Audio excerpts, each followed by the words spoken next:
Hi, Journeyers. This is Tony Carnes, your host for A Journey Through NYC Religions Television. How often you turn on the news and some neighborhood in New York is in chaos or crime. Distrust reigns between the police and the populace, the kids on the street. It sometimes just seems like hopeless. But some people are trying to fight back. They're trying to rebuild our neighborhoods one step at a time, one family at a time, one kid at a time. And I thought we should find out a little bit about this sprigs of hope that are dotting our neighborhood. And we have today one of those people, Bob Just. He is the founder and president of Concerned Families. Welcome to the program, Bob. Thank you very much, Tony. I'm glad to be here. Thanks for inviting me. How did you get into wanting to rebuild our neighborhoods and to take on such a big task? Yeah, it's not like a great plan and laying it all out on a map. As life leads you, often is the way. And starting when I was a child, my parents divorced when I was 5 years old, and I was in boarding school from 5 years old to 9 years old. And when that happens, your whole world comes down on your head and you can't explain it. You're just separated, your family's separated. And it does more than break your heart about your own family. What it does is it interrupts your sense of community. But as a kid, you didn't think, it interrupted my sense of community. What did you think? I was afraid. That's what you feel is you're afraid. In other words, everything you thought you could depend on, you can't depend on. All right. So that starts with your parents, but it bleeds out to everything around you, right?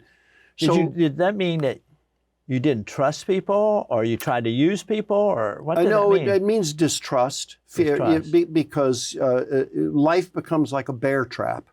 You never know. I mean, once your parents break, that's the anchor. That's what you hold on to. 5 years old, you can imagine. That's what you hold on to. And when that breaks, life suddenly becomes a dangerous place rather than a safe place. That's what you were going And so my work is try to recreate, to bring people together so that so that the neighborhood, the community, becomes a safe place. It ceases to be atomized where all these strangers and no one seems to care. Love grows cold, as the Bible says, where no one seems to care about anyone. We want to show, and of course that's not really true. People have warm hearts. They want to do good. Very often they just don't know how to do good. What can I do to bring the neighborhood together? But as a kid, though, did you see any hope coming along? How did you get out of that? Well, it goes to actually one of the core experiences I had that was a seed corn of birthday, which is one of our projects at Concerned Families, where we go into the schools and we celebrate everyone's birthday on the same day. Well, going back to your question, when I was in a Pleasantville Cottage School, a school still exists up the river in Pleasantville. When I was about 8 years old, the local police came and put on a show for us. And they weren't on campus for more than an hour, hour and a half. I call it single moment ministry because back then law enforcement was all male. So and they gave us little cardboard boxes with cookies and toys and stuff. It was holiday. And they put on a show for us. I'm sitting there as an 8-year-old and I'm thinking, wow, what is this? And I felt such caring from these strange people. They're police officers, but I didn't know them and they didn't know me. What are they doing here? What is this about? And I felt it was about something, and again, I'm 8 years old, so I'm not necessarily intellectualizing all of this, but in retrospect, I realized that these men represented the spirit of good fathership, community fathers. And what it said to me was the spirit of father is something bigger than my own father. My father was dutiful, but my mother divorced him. She got custody. She put me in boarding school. But the point is, those police officers gave me hope. And that kind of hope is what we're trying to build with Concerned Families, which fathers, mothers, youth, and then we have birthday as one of our projects. So what, if I can sum up, sort of the theme going through your program today, you pick up, says, we're told by God to love your neighbor. And that means that we should love our neighborhood. Mm-hmm. And that means we need to repair families by having fathers, community fathers and mothers reaching out to children who are bringing a lot of the damage into the neighborhood because they're damaged. Right. So that goes to our motto is family and community. Mm-hmm. So just what you said is exactly right. So you're raising up community fathers, community mothers, and community youth, and they work together to do things that express a sense of safety and caring. Like the article that you asked me that I wrote for you for NYC Religions, the title of it is Community Fatherhood and Motherhood, Rethinking Neighborhood Safety and Civility. By the way, I've got here is a picture of a guy in the article serving ice cream. Ice cream sundaes. What's that all about? Right, absolutely. That's because remember when I told you the story of the police officers coming, they gave us something. That was a physical thing they gave us. And then they put a show on first. Well, the physical thing, the immediate thing that we give them to celebrate them, because birthday, we are celebrating them. We're celebrating that they're alive. We're honoring them. We put up signs and say, there's never been another you and there never will be again. Happy birthday. And again, that goes to something I learned from my wife, which was the real beginning of birthday, because when I was at NYU Film School, I was very cynical about birthdays, because when you're a child of divorce, adult child of divorce, your whole experience as a child of divorce is on holidays, and of course, especially on birthday. Am I with my mother? Do I go with my father? If I'm with my father, should I be with my mother? If I'm with my mother, should I be with my father? So birthdays aren't the same as they are for a stay-together family. So I was very cynical about birthdays, and my wife said, Wendy said, you don't understand birthdays at all. Birthdays are a celebration that person's alive. And it changed my mind. It turned me around on a dime, because I suddenly realized, oh my gosh, that's beautiful. And that's what happened to you. And that's the seed of birthday, is celebrating that these students, these kids, because we do elementary, middle, and high school, we do all age levels. Community mothers do the lower grades. Community fathers do high school. And one or the other or both does middle school. So as I explained to one superintendent that, that you're depending on where the child's coming from, are they being taken care of by their mother? Are they taken care of by their father or a grandmother? Or you want to give them a sense of, in their school experience, because ideally birthday is going to be every year at a school. If some group, a church, adopts a school, it's going to go on. So like when I founded Birthday in 2012, Tony, well, except for COVID, that interrupted everything, but the seniors celebrating next year, 2025, will have done Birthday since they were like in second grade. Now, something you've done this at a couple of schools, one in the Bronx. I think you started in the Bronx. In the South Bronx, yeah. And you've also been doing one last spring in Chinatown. 2 schools in Chinatown, PS1 and PS126, and then the school in South Bronx. I wonder, some people might ask, well, why is this so important? And I think what you might say is that, well, we're trying to show them what loving parents are really like, and that the community can act as loving parents toward these kids. And the ice cream is just sort of the explanation point. So you catch their attention. Right. They look forward to it. Right. Now, in different places, sometimes the parents may be, absent, divorced, separated. Right. In other cases, the parents can be absent because they're both working. Right. In Chinatown, many times the parents are both working. So the kids everywhere, have to start, or maybe they're in a situation where the parents are always arguing, so they're absent emotionally to the children. It could be anything. One of the things, and I saw this years even before I formed Concerned Fathers Against Crime, which was the first group, and then 10 years or so later came Concerned Mothers Alliance for Children, and then a couple of years after that, Concerned Youth. What I saw was we all care about healing individual families. We're brokenhearted when we see a broken family. We want family. We care about the kids, and we know that they're in pain. So we try to heal one family at a time, which is the good and righteous thing to do. But what I saw is that there's such a flood of brokenness that we need to meet it with a flood of connection, to give children who come from these various broken families a sense of safety and civility, a sense of place, a sense that they are loved, that they are seen, right? Yeah. And so Concerned Families is an attempt to express that in community form. So the fathers rise up, the mothers rise up, the youth rise up. They operate individually doing projects in the community, but together. And of course, one of the things they do together is through the churches and through affinity groups that want to make this happen, is they serve birthday. And that gives the kids an immediate sense. Here, I'll tell you something really important that I only really learned here in New York City when I launched at Bronx Studio School for Writers and Artists in the South Bronx. And that was a way of describing birthday that I never did back in Oregon when we were serving 10,000 kids a year. I mean, we were doing it at every public school in Grants Pass, Oregon. Okay, so the way I describe it is children, whatever age, they have a circle of affection. They know they're going to receive love and affection from their parents, a few immediate relatives, maybe a couple of friends, maybe a couple of teachers, but they have a circle where they expect affection.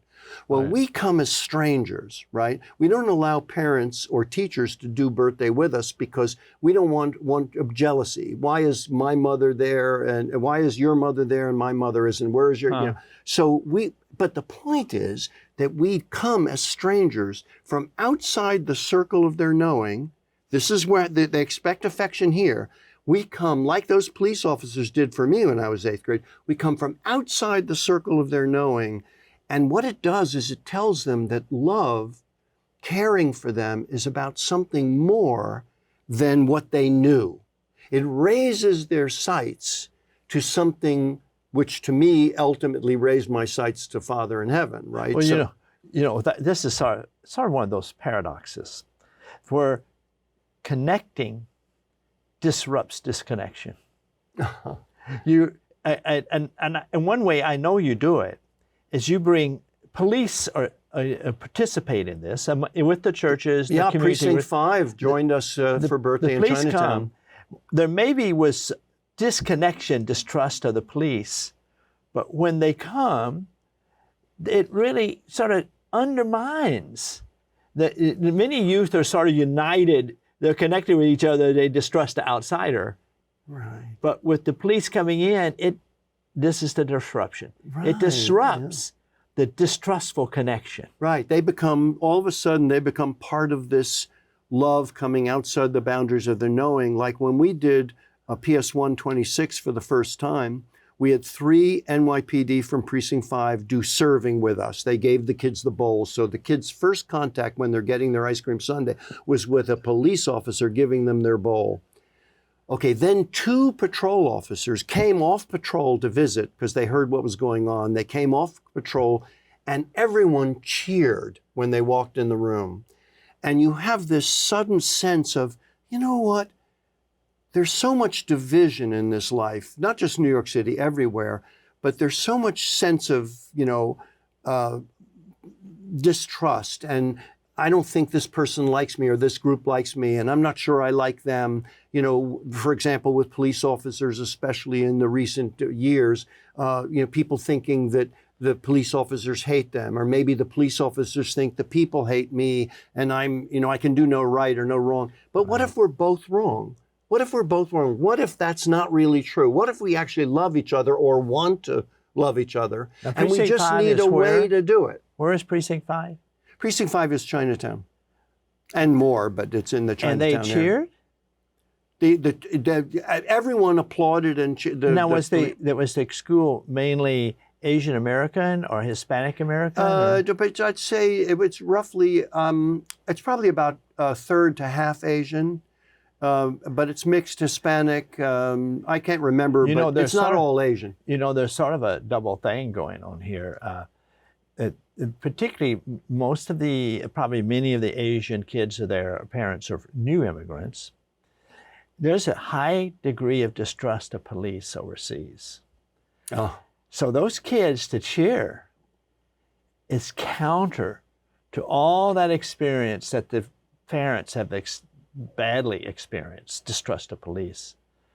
It's counter that. And so when I hear that the Asian and Hispanic kids who may come from places where police are distrusted because they're corrupt and other things, that's a pretty big statement. Wow.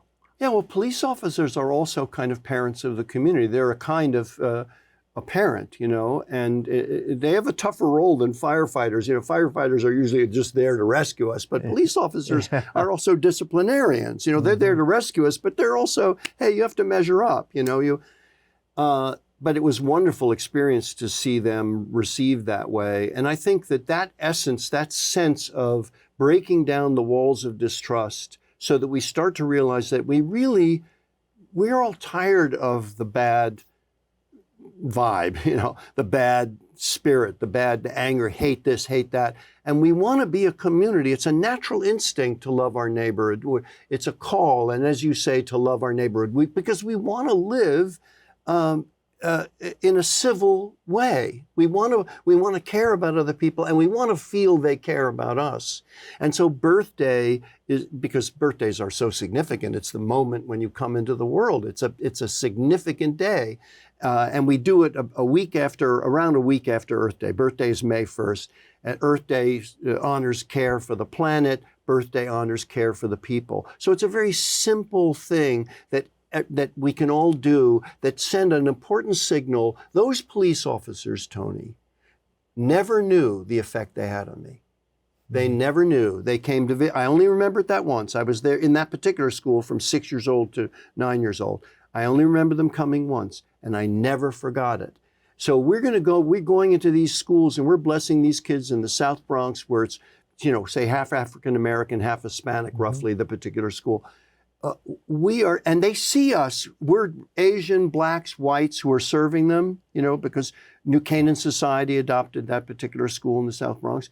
And they see us joking together and loving on them and serving ice cream and kidding each other. And they look at us, we go sing happy birthday to them. Sometimes the kids, as happened last spring, sometimes the kids will admit that, you know, Ellen over there, it's actually her birthday together. And we'll gather around Ellen and we'll start singing happy birthday to you. And so the environment, what we're trying to do is change the environment of the school in a blessed way, to bless the school, to make it easier for administrators and teachers to relate to the kids, to give the kids a way to relate to the teachers, because they start saying happy birthday to the teachers. Well, that's one impact. Do you see other impacts on kids from this birthday celebrations that you do in May? You see other impacts on the kids? Well, on the video, we have an introductory video on birth-day.org. That's one of our websites, don't forget the hyphen, birth-day.org. There's an introductory video, the one below the congressman, and go to it, and you'll see that one of the teachers at Bronx Studio School for Writers and Artists, the teacher that got us invited to the school, talks about the impact we had on the school. And he could say the students, he says in the video, the students are relating better to the adults. And now imagine that in a whole neighborhood. Like going back to your earlier point about love your neighbor. Hey, love your neighborhood. Those are related, and also related to supporting parents. Why? Because kids are the purpose of it all. Kids are the heart of the future. Kids are everything, right? So if you raise that spirit that we've raised in these various schools and did out west, you know, when you raise that spirit, that can happen in a neighborhood, where all of a sudden the kids walk out the door and they're walking to school or whatever, they're getting the bus, as I did when I grew up. I was born and raised in Manhattan, lived a couple of years in Queens, but you know, I'm mostly New York guy, right? And instead of it being a dangerous place, instead of it being an unfriendly, cold place, especially for kids from broken homes, it becomes, oh my gosh, this is my neighborhood. This is my community. And any one of these people I'm passing on the street might have come to my school to serve me. Well, what do the kids tell you? I mean, do the kids, I mean, of course they like getting ice cream, but... Perfect. I'll tell you the answer to that question. That's the great question. It goes to the third story that I always tell when I give speeches about birthday.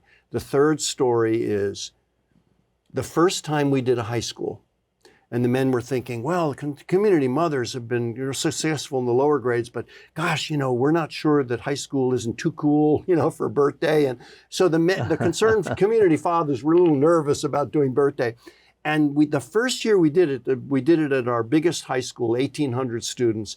And one of my board members was serving a senior girl in high school, senior girl.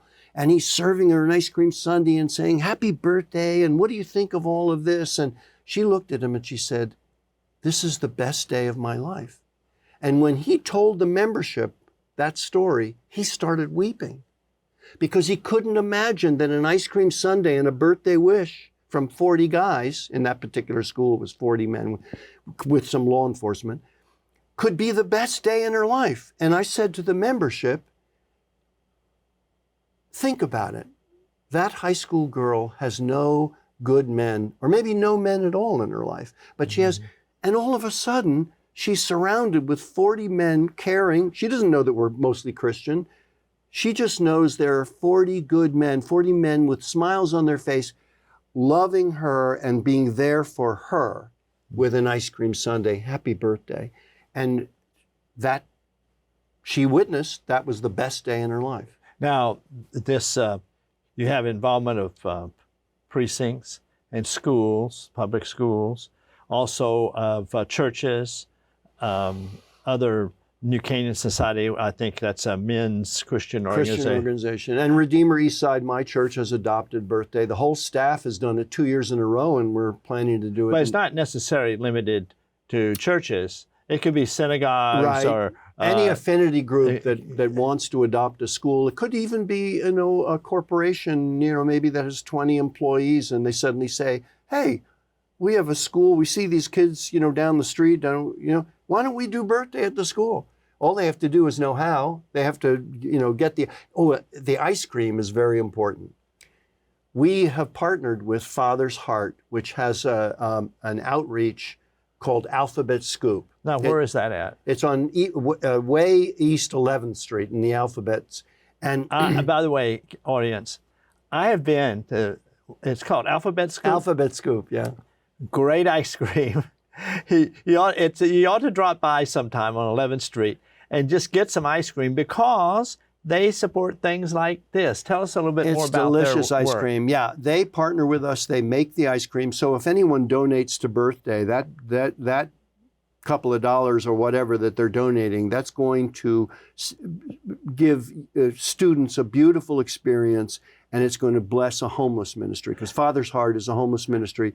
And Robbie Vedral, who heads up Alphabet Scoop, he helps, they do logistics. So if a church or a group wants to get involved, Alphabet Scoop will make the ice cream for them, order the fixings, and deliver it to the school. And I think I need to explain the role of the homeless. They work in the ice cream parlor, right?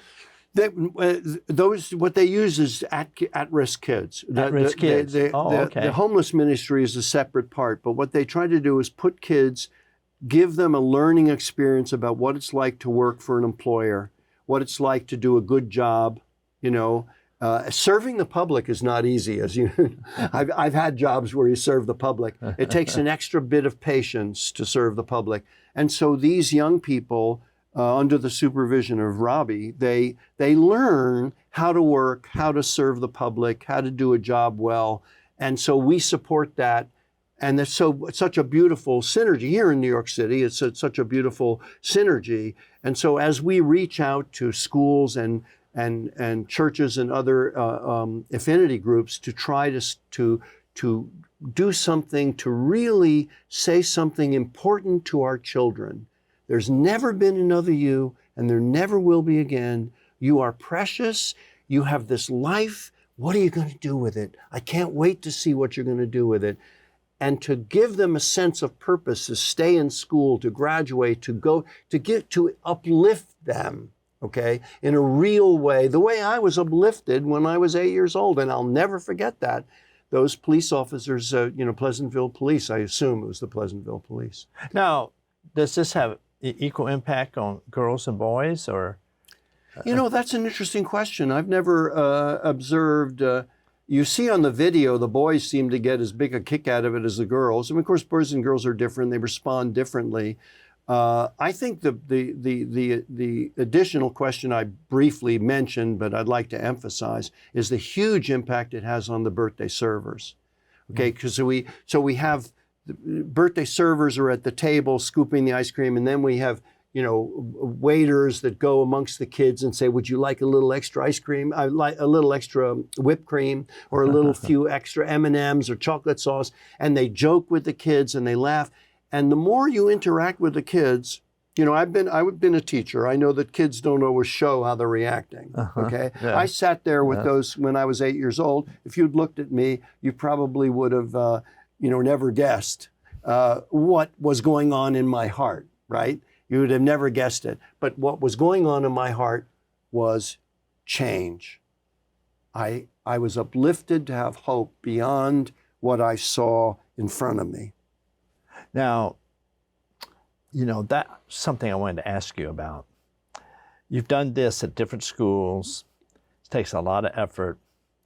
Then it's cleanup and it's over. What do you go home with after that?